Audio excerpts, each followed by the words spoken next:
Hello guys, last lecture में हमने spectroscopy के कुछ बेसिक फीचर्स के बारे में डिस्कस किया था। आज हम उन्हीं जो बेसिक है हमारे उन्हीं को आगे बढ़ाने वाले हैं। तो सबसे पहले हमने ये डिस्कस किया था कि स्पेक्ट्रोस्कोपी होती क्या है लास्ट लेक्चर में। तो स्पेक्ट्रोस्कोपी क्या होता है, जब किसी मॉलिक्यूल की किसी भी इलेक्ट्रोमैग्नेटिक रेडिएशन या किसी भी वेव के साथ इंट्रैक्शन होती है या किसी भी मैटर की, तो उससे एक स्पेक्ट्रा हमारे पास ऑब्जर्व होता है और ये जो सारा फिनोमेना है इसको हम स्पेक्ट्रोस्कोपी कहते हैं। तो वो रेडिएशन जो है, हमने ये भी बात की थी, वो इलेक्ट्रोमैग्नेटिक रेडिएशन होती है ना। और इलेक्ट्रोमैग्नेटिक रेडिएशन में हमने ये बात भी की थी कि उसका डुअल नेचर होता है, यानी कि उसका डुअल नेचर नहीं, मतलब उसके दो कंपोनेंट्स होते हैं। एक इलेक्ट्रिक कंपोनेंट होता है और एक होता है मैग्नेटिक कंपोनेंट, जो कि म्यूचुअली परपेंडिकुलर होते हैं। और वो जो है फर्दर जो डायरेक्शन ऑफ प्रोपगेशन है उसके भी परपेंडिकुलर होते हैं, यानी कि तीनों जो है म्यूचुअली परपेंडिकुलर होते हैं। इसके हम डिटेल में पढ़ेंगे, आगे आएगा फिर डायग्राम। अभी हम बात कर रहे हैं कि कोई भी इलेक्ट्रोमैग्नेटिक रेडिएशन जो होती है ना, उसका डुअल नेचर होता है, यानी कि एक तो उसका पार्टिकल नेचर होता है और एक उसका वेव नेचर होता है। अगर हम पार्टिकल नेचर की बात करें तो पार्टिकल नेचर के लिए हमारे पास इक्वेशन है E=h²।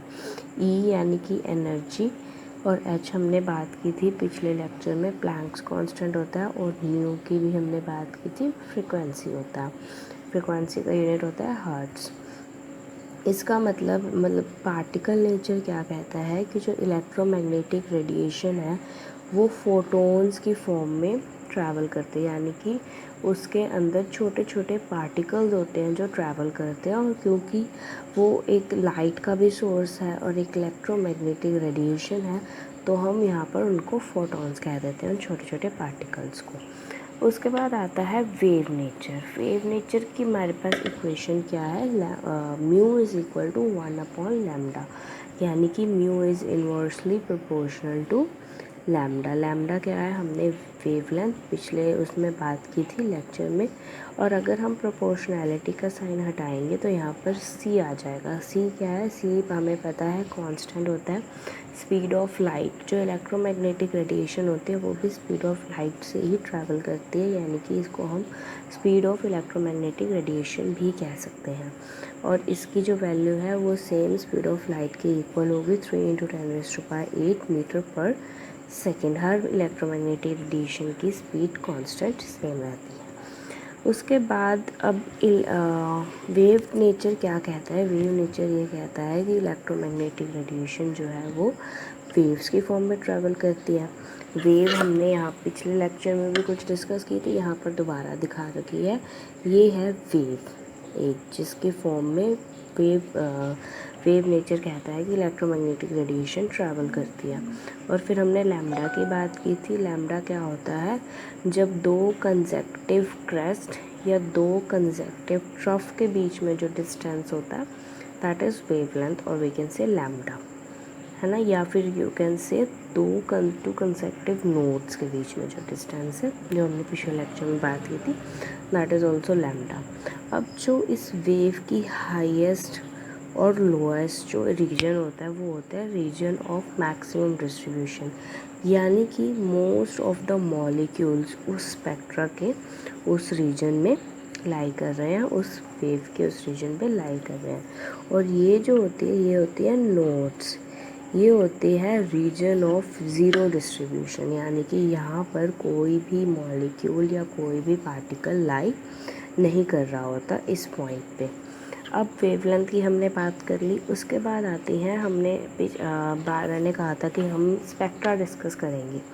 तो स्पेक्ट्रा में यही है, स्पेक्ट्रा में हमारे पास 8 रेज़ हैं जो हमें, जिनकी सीक्वेंस हमें याद करनी चाहिए, सीक्वेंस हमें पता होनी चाहिए, जो कि है रेडियो वेव्स जिनकी वेवलेंथ हाईएस्ट है, माइक्रोवेव्स उससे कम वेवलेंथ, फिर infrared, visible, ultraviolet, X rays, gamma rays and cosmic rays. इनका जो शॉर्ट फॉर्म है वो आप याद कर सकते हो, RMIVU XGC।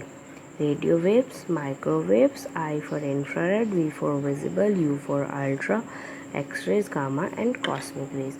अब ये जो वेवलेंथ है और फ्रीक्वेंसी है, हमने पहले बात की थी कि वो इन्वर्सली प्रोपोर्शनल है, तो उसी चीज़ को ये जो सीरीज़ है ये भी जस्टिफाई करती है। अगर रेडियो वेव्स की वेवलेंथ मैक्सिमम है तो उसकी फ्रीक्वेंसी जो होगी वो मिनिमम होगी। ऐसा क्यों? वेवलेंथ हमने बात की दो कंसेक्टिव क्रस्ट या दो कंसेक्टिव ट्रफ या दो कंसेक्टिव नोड्स के बीच का डिस्टेंस, और फ्रीक्वेंसी होती है एक पॉइंट में से एक सेकेंड में कितनी वेव्स पास हो रही हैं। तो जितना डिस्टेंस ज़्यादा होगा उतना एक सेकेंड में एक पॉइंट से कम वेव्स ट्रैवल करेंगी, यानी कि जितनी ज़्यादा वेवलेंथ उतनी कम फ्रीक्वेंसी। यानी कि जो हमने ऑर्डर याद किया ये क्या था? Decreasing wavelength and increasing frequency. And then after that comes the diagrammatic representation. As I told you कि हम बाद में डिस्कस करेंगे। तो ये वही है, अगर इस प्लेन में हमारा मैग्नेटिक कंपोनेंट है वेव का, तो उसके परपेंडिकुलर प्लेन में होगा इलेक्ट्रिक कंपोनेंट। और ये देखो, ये जो डायरेक्शन है प्रोपगेशन की ये भी परपेंडिकुलर है, यानी कि direction of propagation, electric component and magnetic component all are mutually perpendicular. ठीक है। अब उसके बाद हमने ये चीज़ तो पिछले उसमें डिस्कस कर ही ली थी कि कोई भी इलेक्ट्रॉन जो है, मैंने ये बात की थी कि एनर्जी क्वांटाइज्ड होती है, और जब भी किसी इलेक्ट्रॉन को या किसी भी मॉलिक्यूल के एटम को या किसी भी चीज़ को जब एक लेवल से दूसरे लेवल में ट्रैवल करना है तो उसको एक threshold amount of energy absorb करनी पड़ती है। ठीक है। और अगर हम स्पेक्ट्रोस्कोपी की बात करें, हालांकि इलेक्ट्रोमैग्नेटिक रेडिएशन में दो कंपोनेंट्स हैं, इलेक्ट्रिक और मैग्नेटिक, बट स्पेक्ट्रोस्कोपिक में हम ज़्यादा बात इलेक्ट्रिक कंपोनेंट की ही करते हैं। उसके बाद हमने पिछली स्लाइड में, पिछली जो लेक्चर था हमारा, उसमें हमने एक बार मैंने दो इंस्ट्रूमेंट्स के नाम लिए थे, एक होता है स्पेक्ट्रोमीटर और स्पेक्ट्रोफोटोमीटर। वो एक्चुअल में क्या है? दो टाइप के इंस्ट्रूमेंट्स हैं जो हम स्पेक्ट्रा को रिकॉर्ड करने के लिए यूज़ करते हैं। स्पेक्ट्रोमीटर क्या है? एब्जॉर्ब्ड एनर्जी को डिटेक्ट करता है, जो एनर्जी एब्जॉर्ब करके जो भी एटम है या इलेक्ट्रॉन है वो एक लेवल से दूसरे लेवल में गया, और तब जो स्पेक्ट्रा ऑब्जर्व हुआ वो स्पेक्ट्रोमीटर ऑब्जर्व करेगा। और स्पेक्ट्रोफोटोमीटर कौन सा स्पेक्ट्रा रिकॉर्ड करेगा? जब हायर से लोअर में इलेक्ट्रॉन या एटम ट्रैवल कर रहा है और एनर्जी को एमिट कर रहा है, जो उसको डिटेक्ट करके स्पेक्ट्रा को रिकॉर्ड करे वो होगा हमारा स्पेक्ट्रोफोटोमीटर। अब जब भी एनर्जी एब्जॉर्ब होती है इलेक्ट्रॉन में, हमने कहा कि इलेक्ट्रॉन जो है वो एक थ्रेशोल्ड अमाउंट ऑफ एनर्जी लेकर एक्साइट हो जाता है। ऐसा क्यों होता है? क्योंकि जब भी वो एनर्जी एब्जॉर्ब करता है तो उसका जो एम्पलीट्यूड होता है वो उसके साथ मैच हो जाती है एनर्जी का एम्पलीट्यूड, और एम्पलीट्यूड डबल हो जाता है और उसके कारण रेजोनेंस हो जाती है, और उसमें इतनी एनर्जी आ जाती है कि वो जंप कर जाता है एक लेवल से दूसरे लेवल में। अब अगर हम आगे जाके स्पेक्ट्रोस्कोपी में अलग अलग टाइप्स की स्पेक्ट्रोस्कोपी पढ़ेंगे, UV spectroscopy, microwave spectroscopy, Raman spectroscopy, NMR spectroscopy, visible spectroscopy, IR spectroscopy, तो उसमें अलग अलग टाइप के हम डिटेल्स में वो पढ़ेंगे। तो उसके बाद हमने कहा है कि जब भी हम स्पेक्ट्रा बनाते हैं और ग्राफ को रिकॉर्ड करते हैं तो हमारे पास दो एक्सिस में ग्राफ रिकॉर्ड होता है हमेशा। तो वाई एक्सिस पे तो हमेशा इंटेंसिटी आएगी, चाहे वो यूवी है, चाहे विजिबल है, चाहे आईआर है, एनएमआर है, माइक्रोवेव है, रेडियो वेव है, रमन स्पेक्ट्रा, कुछ मर्जी आप स्टडी कर रहे हो, वाई एक्सिस पे इंटेंसिटी है, क्योंकि उससे हमें पता चलता है कि एक पर्टिकुलर वेवलेंथ, पर्टिकुलर फ्रिक्वेंसी या पर्टिकुलर वेव नंबर पे कितने जो मॉलिक्यूल्स हैं। जितनी ज़्यादा इंटेंसिटी होगी, जितना ज़्यादा ब्रॉड होगा पीक, उतने उस पर्टिकुलर वेवलेंथ या वेव नंबर या फ्रिक्वेंसी पे मॉलिक्यूल्स प्रेजेंट हैं। अब अगर यूवी और विजिबल की बात करें तो यूवी और विजिबल में हमारे पास हम लैम्डा यानी कि वेवलेंथ लेते हैं। एक्स एक्सिस के जो वो हैं यूनिट्स हैं वो चेंज होते हैं, हम एक्स एक्सिस के पे जो मेजरमेंट हमने लेनी है। आईआर के केस में हम लेते हैं wave number which is reciprocal of frequency, और एनएमआर के केस में हम लेते हैं फ्रिक्वेंसी। ठीक है। और एक जब भी हम स्पेक्ट्रा रिकॉर्ड करते हैं ना, तो उसमें एक इंस्ट्रूमेंट होता है हमारे पास जिसका नाम होता है मोनोक्रोमेटन। ये क्या करता है, हमारे स्पेक्ट्रा को डिफ़िकल्ट से थोड़ा इजी कर देता है। उससे क्या करता है, ये ना जो सिग्नल्स आते हैं उनकी श्रेडिंग कर देता है, उनको एक पर्टिकुलर मैनर में अरेंज कर देता है, जिससे हमारे लिए स्पेक्ट्रा को स्टडी करना इजी हो जाता है। उसके बाद अब जो हमने प्रॉपर स्पेक्ट्रा है वो हम डिस्कस करने वाले हैं। तो उसमें सबसे पहले, क्योंकि हमने रेडियो वेव्स की बात की थी, तो वो रेडियो वेव्स जो हैं वो किसी भी मॉलिक्यूल में सिर्फ स्पिन ओरिएंटेशन करते हैं, क्योंकि फ्रीक्वेंसी लीस्ट है, यानी कि एनर्जी लीस्ट है। तो ये क्या करेंगी, सिर्फ स्पिन को चेंज कर देंगी, क्लॉकवाइज से एंटी क्लॉकवाइज, एंटी क्लॉकवाइज से क्लॉकवाइज। एनएमआर और ईएसआर में यही वाली वेव्स यूज़ होती है, न्यूक्लियस की या इलेक्ट्रॉन्स की। और इनकी वेवलेंथ जो है वो 100 मिलीमीटर से ज़्यादा है, ठीक है। और फ्रीक्वेंसी है 3 × 10⁹ हर्ट्ज़। माइक्रोवेव वेवलेंथ तो इनकी मैक्सिमम है, अब कम होएगी वेवलेंथ और फ्रीक्वेंसी बढ़ेगी, बट आगे क्योंकि स्पेक्ट्रोस्कोपीज दूसरी आ रही हैं तो हम उनमें वेव नंबर की बात करेंगे। फिर आती है माइक्रोवेव स्पेक्ट्रोस्कोपी। माइक्रोवेव, अब इसकी एनर्जी थोड़ी सी ज़्यादा है, तो ये क्या कर देगी, रोटेशनल चेंजेस कर देगी। और इसकी वेवलेंथ है 1 to 100 मिलीमीटर, उसकी 100 से ज़्यादा थी, इसकी 1 to 100 हो जाएगी। और वेव नंबर है 0.1 to 100 सेंटीमीटर इनवर्स। फिर आते हैं इंफ्रारेड पे। इंफ्रारेड को हम 3 पार्ट्स में डिवाइड कर सकते हैं, फार आईआर, मिड आईआर और नियर आईआर।